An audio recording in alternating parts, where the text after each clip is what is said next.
La primera logia masónica regular de Centroamérica se fundó en Costa Rica en 1865. Presentamos Entre Columnas, Tertulia Masónica. Compartimos los malletes y los cinceles de la tertulia masónica Entre Columnas. Kendall Gómez, Johan Gómez y su servidor Juan Diego Castro. Hablar de masonería en Centroamérica es hablar de masonería en Costa Rica. Y la masonería regular, la masonería que sigue todos los trámites y requisitos para constituirse legalmente, es que surge con la fundación de la respetable logia Caridad número 26, fundada en San José de Costa Rica en 1865. Esto se remonta a noviembre de 1860, cuando el presbítero Francisco Calvo abandona Costa Rica ante una orden de aprehensión en su contra, por ser parte del grupo colaborador en intentar retomar la presidencia de la República por parte de Juan Rafael Mora Porras. Vale recordar, como ya lo hemos comentado en uno de nuestros anteriores podcasts, que el padre Francisco Calvo, coronel del Ejército de Costa Rica en la campaña nacional de 1856-1857, fue condecorado por nuestro presidente Juan Rafael Mora con la medalla de héroe nacional. El padre Calvo fue el capellán de nuestro ejército y además levantó el libro de las defunciones de un gran valor histórico. Es el padre Calvo quien funda la primera logia regular en Centroamérica. El contexto de la vida del padre Calvo lo lleva en gran medida al tipo de pensamiento e ideas que lo acercan a la masonería. Hay que recordar que él es criado por un sacerdote. Toda su vida creció y estuvo rodeado por ese tipo de ambiente, digamos. Y además logró hacerse cercano y conocer a figuras de la política nacional sumamente importantes como los Montalegres, Castro Madrid y a Juan Rafael Mora Porras, que justamente esa última relación, el tema de la campaña nacional, todo el trabajo que él realiza, lo lleva a favorecer a Juan Rafael Mora Porras en un intento de retomar el poder porque un año antes le habían hecho un golpe de estado y lo habían obligado a exiliarse. Pero el golpe fracasa en la batalla de la Angostura y el padre Calvo, tras el fusilamiento lamentable de Juan Rafael Mora Porras y del general Cañas, tiene que huir del país, siendo su destino el Callao, Perú. Ahí, en el Callao, Perú, él se topa una situación muy interesante e inédita. Conoce presbíteros que son masones. Ante esta situación, ellos le explican qué es la masonería, cuáles son sus principios, cuál es su moral, y cambia el paradigma que tiene alguien que es parte de los clérigos, como el padre Chico Calvo, su mentalidad sobre lo que es la masonería. Precisamente es ese 20 de junio de 1862 cuando Francisco Calvo se inicia en la logia Cruz Austral número 5. Y en los siguientes meses recibe los grados de compañero y maestro. Veamos qué interesante. En 1862, la masonería moderna tiene un poquito más de siglo y medio, 162 años de haberse fundado en Inglaterra. Y ya eso ha generado a nivel mundial un enorme movimiento de hombres libres de buenas costumbres que creen en Dios y en la inmortalidad del alma, pero además que van a encabezar grandes movimientos libertarios en el mundo. Estas ideas comienzan a ser expandidas a diferentes lugares del mundo por hombres que buscan la libertad, valores como la igualdad, la fraternidad. Podemos ver ejemplos como en las revoluciones de las guerras de independencia de Latinoamérica. Gran parte de los dirigentes en Argentina, en Chile, se habían ya iniciado en la masonería y venían con esos ideales de la libertad.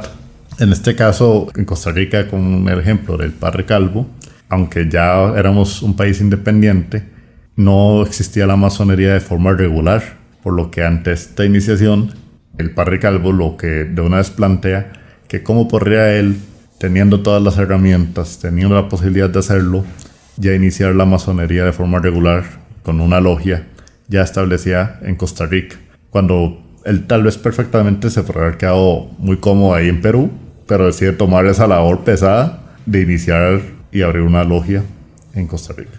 Sí, que de forma muy interesante el Padre Calvo escribe una carta a sus hermanos, a sus queridos hermanos, solicitando que le adelanten el grado de maestro. ¿Por qué? En la carta él hace la justificación de que él quiere llevar la masonería a Costa Rica y regularizarla. Interesantísimo, porque es el 2 de enero de 1865 cuando el padre Francisco Calvo organiza la Logia Caridad con otros masones que residían en Costa Rica. Son 12 queridos hermanos que empiezan a organizar esta primera logia regular en San José de Costa Rica.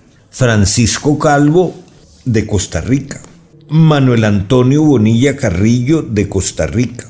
Adolfo Romero Guisardo, de España. Luciano Veche Arana, de Chile. Leonzo de Bars du Martré, de Francia. Isidro Lepkovics, de España. Aquiles Bigot, de Francia. Matías Westphele, de Alemania. Alfredo García, de Costa Rica, el tercero. Frederick Mason, de Alemania. Santiago Guedes, de Inglaterra. Y Santiago Haslen, de Inglaterra. Vea que solo la cuarta parte son costarricenses. Y tenemos hermanos de Europa, de Inglaterra, de España y de Francia, y un chileno. Hay que destacar, y eso es muy importante, que muchos de estos queridos hermanos también habían participado justamente en la campaña nacional. Los alemanes, los ingleses y franceses que residían en Costa Rica cuando se dio la campaña nacional, aunque ellos no eran costarricenses, aunque podían ejercer su religión de forma libre, porque algunos, como los alemanes, eran luteranos, o los ingleses, ellos sintieron el deber patriótico, en este caso, de defender el país que les está dando la oportunidad de prosperar.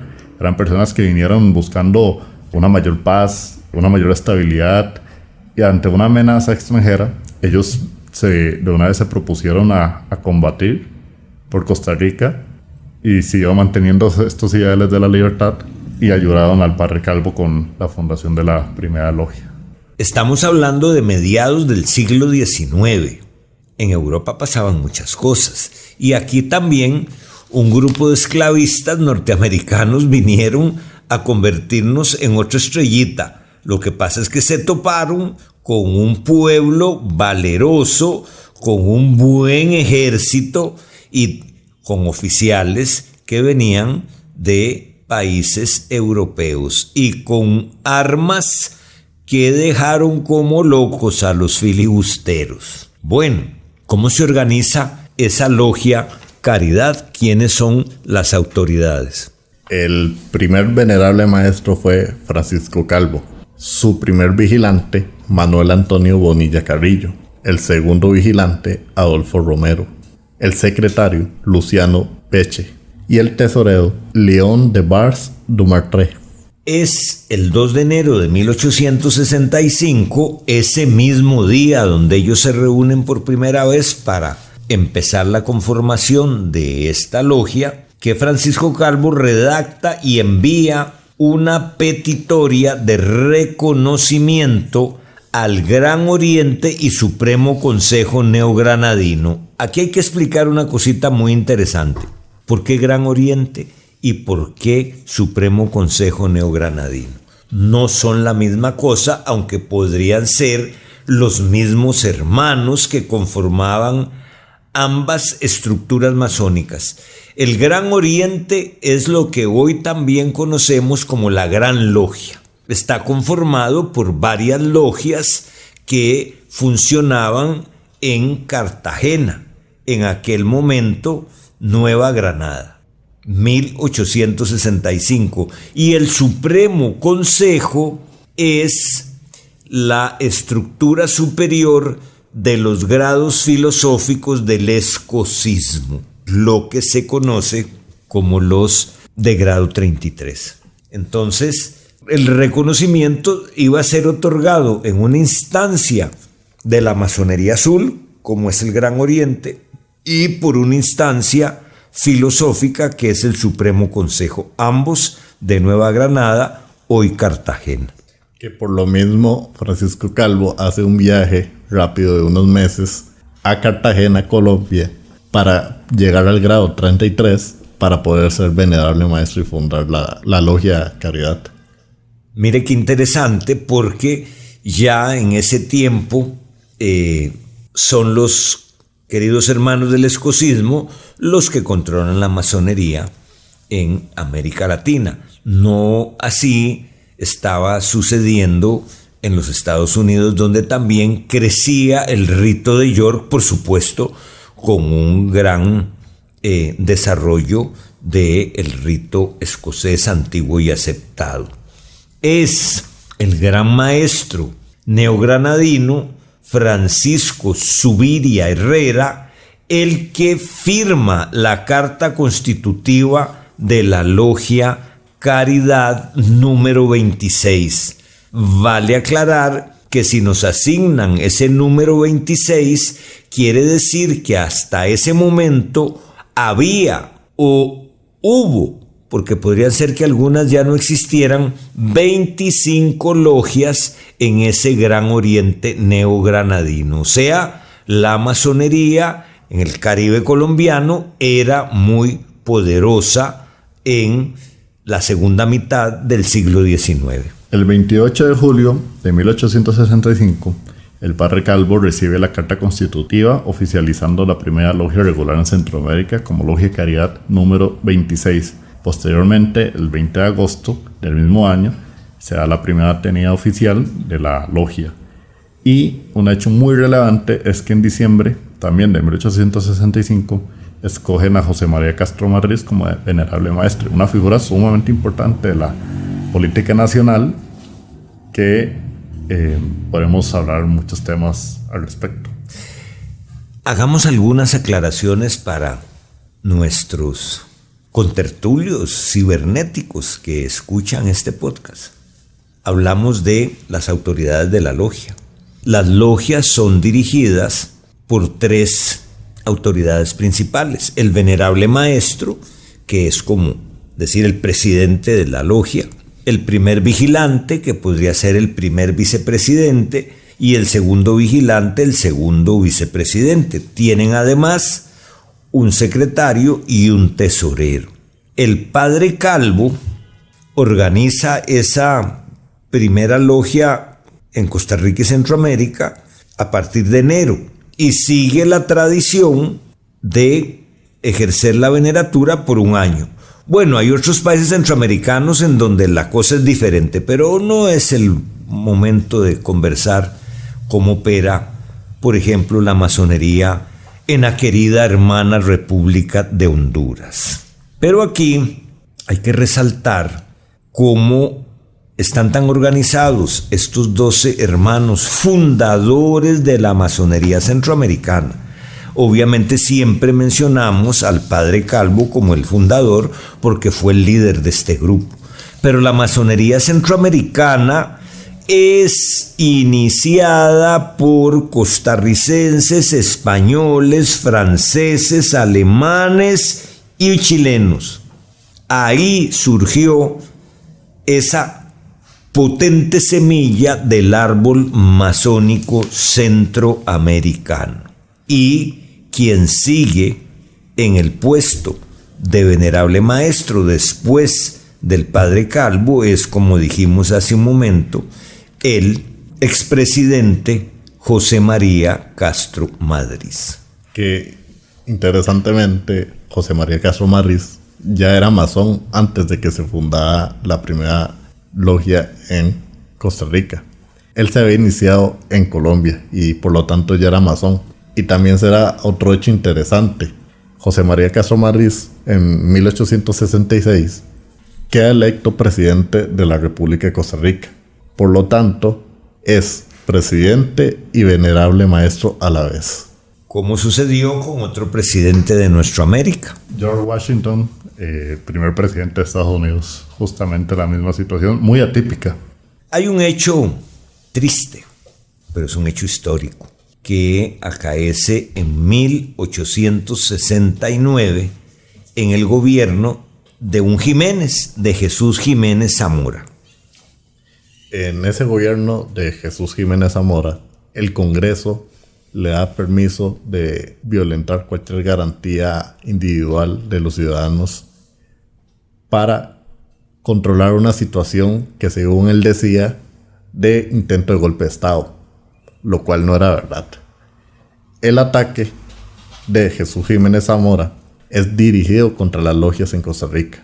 Lo hace por medio de su secretario de Gobernación, Eusebio Figueroa, quien allana y clausura las logias que habían en Costa Rica, y aparte de ello, detiene y expulsa a varios masones del país. Interesante, porque en otro nivel de la historia política de este país, la familia Jiménez ha jugado un papel que merece ser estudiado por todos los costarricenses, porque hoy esos Jiménez siguen controlando la prensa del país a través de un medio de comunicación. Ya en 1919 les habían quemado un periódico y hoy día tienen otro que ha hecho mucho daño a Costa Rica. Que esos mismos Jiménez son los causantes del asesinato de un querido hermano, Rogelio Fernández Güell. Un sobrino de Jesús Jiménez, Manuel Francisco Jiménez Ortiz, junto con el venezolano, su cuñado Enrique Clark, eran los dueños del diario La Información en la tiranía de los Tinoco. Y el querido hermano Rogelio Fernández Güell era quien tenía un periódico llamado El Imparcial. Y él, Fernández Güell, decide alzarse contra la tiranía de los Tinoco, que finalmente es capturado en Buenos Aires de Bosa, donde resulta asesinado por Patrocinio Araya Quesada, un sicario que tiene la encomienda de Jiménez, Manuel Francisco y de Clark Enrique de matar al querido hermano Fernández Güell y cortarle un crespo de su cráneo, y así lo hizo el asesino y les trajo el cabello del héroe nacional y del benemérito querido hermano Rogelio Fernández Güell. Lamentable la situación que tuvo que pasar el querido hermano Rogelio Fernández Güell. A diferencia de lo sucedido en este caso con el querido hermano, en 1870 llega Tomás Guardia, quien también sería iniciado una masonería en Costa Rica, y realiza un golpe de Estado y logra deponer a Jesús Jiménez. Esa deposición trae calma y trae orden al país, en donde el propio presidente Tomás Guardia da un discurso donde declara que Costa Rica va a ser un espacio libre para el tema de la discusión de ideas y de la libertad. Tomás Guardia anteriormente ya era cercano al padre Calvo, también había luchado en la campaña nacional, y durante su presidencia se mantendrían en esa sintonía y hasta viajarían a lo que sería a Europa y a Estados Unidos, donde se tiene casi que por seguro que visitaron varias logias. También en ese discurso de Tomás Guardia, él indirectamente menciona que hubo un grupo muy atacado durante la presidencia de Jesús Jiménez Zamora, y que ese grupo no hacía nada negativo, sino más bien que eran cosas positivas y que engrandecían el país. La historia es circular, la historia es una espiral. Mire usted, los Jiménez de 1869 y los Jiménez del 2024 es la misma estirpe, son las mismas posiciones, es el retraso, es el no a la libertad, es el no a la democracia, ahora de manera sutil. En aquel tiempo no era de manera sutil, profanando templos masónicos y asesinando al querido hermano Rogelio Fernández Güell. Es en el gobierno de el presidente Tomás Guardia Gutiérrez donde se promueve, es en el gobierno del presidente Tomás Guardia Gutiérrez donde se promulga la Constitución que todavía tenemos en Costa Rica, porque es la Constitución de 1871 que otro Jiménez, Manuel Francisco Jiménez Ortiz, en la Asamblea Constituyente de 1949 se opuso a las reformas socialdemócratas con su partido constitucional. Allí Tomás Guardia, pues obviamente encabeza también reformas muy interesantes, como por ejemplo la abolición de la pena de muerte.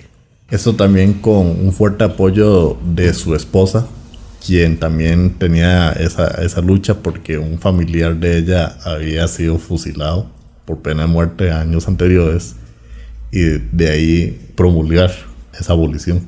Asimismo, ya el 9 de enero de 1871, durante la presidencia de Tomás Guardia, con el permiso del Gran Oriente y Supremo Consejo Neogranadino, es fundado el Gran Oriente y Supremo Consejo Centroamericano. Recordemos lo que dijimos hace un instante. Íbamos por dos vías. Se fundaba una gran logia, que sería la Gran Logia Centroamericana. El Gran Oriente Centroamericano es la Gran Logia Centroamericana. No sé cuánto tiempo duró, pero en un próximo podcast vamos a comentar todo lo que sucede a nivel centroamericano y por qué Costa Rica también toma una posición muy interesante. Pero es en 1871 donde se intenta que Centroamérica empiece a regularizar todas sus logias. Ya para 1876, lamentablemente, es clausurada la Logia Caridad número 26. Bueno, en ese entonces más bien ya era Logia Caridad número 1, porque era ya el Supremo Consejo Centroamericano. Se convierte en el número 1, duró 11 años. Vamos a conversar próximamente también por las razones en que esa logia bate columnas y cuál era la situación política complicadísima, porque también existía otra logia por ahí que estaba vinculada con la Gran Logia de Cuba de manera muy particular, que fue la Unión Fraternal. Y hubo mucho enfrentamiento político entre los masones. Sí, ya después de la clausura, que en gran medida se da también por la obligada renuncia del presbítero Francisco Calvo y la situación política complicada, pasan los años y ya el 21 de julio de 1963 es fundada la respetable Logia Caridad número 16 con su primer venerable maestro, Juan Dávila Rosabal. La historia de la masonería costarricense está absolutamente marcada por la Logia Caridad. La Logia Caridad, primera logia regular de Centroamérica, y la Logia Caridad sesentona, que ha venido haciendo un gran trabajo por el desarrollo de la masonería, por el desarrollo de los principios éticos masónicos y por el conocimiento de la historia de la masonería costarricense. Entre columnas, tertulia masónica.